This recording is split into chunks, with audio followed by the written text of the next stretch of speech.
UPSC economics के questions में हमेशा आपसे ये जानने की कोशिश करेगा कि आपके पास कॉन्सेप्ट्स की क्लैरिटी है कि नहीं है।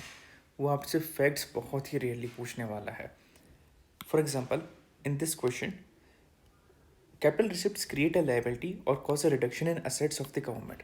अब यहाँ पे वो आपसे कैपिटल रिसिप्ट्स के कॉन्सेप्ट्स, उसके बैकग्राउंड नॉलेज के बारे में जानने की कोशिश कर रहा है। कैपिटल रिसिप्ट्स क्या होती हैं? जो नॉन रेवेन्यू नेचर की रहती है, नॉन रिकरिंग नेचर की रहती हैं, once in a well ad hoc type की होती हैं। फॉर एग्जांपल कि गवर्नमेंट ने कोई लंबा सा लोन लिया, यूएसए से लोन ले लिया, जापान से लोन ले लिया, या फिर कोई असेट परचेज कर लिया या असेट सेल कर दिया। फॉर एग्जांपल एयर इंडिया को बेच दिया तो उसके पास पैसे आ गए। So these are the receipts which are of capital in nature, which are non recurring. Recurring revenue receipts क्या होती हैं? जो रिकरिंग इन नेचर रहती हैं। फॉर एग्जांपल टैक्स रिसिप्ट्स हो गई, जीएसटी कलेक्शन हो गया, वो रिकरिंग इन नेचर है। That means that will be called as revenue receipts. अब इस क्वेश्चन को अगर आप देखोगे तो फर्स्ट स्टेटमेंट तो करेक्ट हो जा रहा है।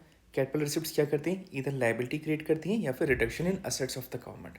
अगर हमने एयर इंडिया को बेच दिया दैट मीन्स कि हमारे असेट्स कम हो गए, और अगर अपन ने लोन लिया दैट मीन्स कि हमारी लायबिलिटी बढ़ गई। Second question, borrowing and disinvestments are capital receipts.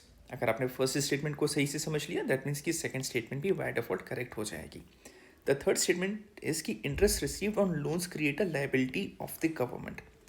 अब गवर्नमेंट ने किसी को लोन दिया, सेंट्रल गवर्नमेंट ने किसी स्टेट गवर्नमेंट को लोन दिया, उस लोन पे स्टेट गवर्नमेंट इंटरेस्ट पे कर रही है, तो वो गवर्नमेंट पे लायबिलिटी कहाँ से क्रिएट कर रही है? बल्कि वो तो गवर्नमेंट का एसेट हो गया ना। सो फ्रॉम दिस माइंडसेट की अगर आपको कॉन्सेप्ट्स की क्लैरिटी है, you will be easily able to solve these type of questions and you will arrive easily at the correct option always.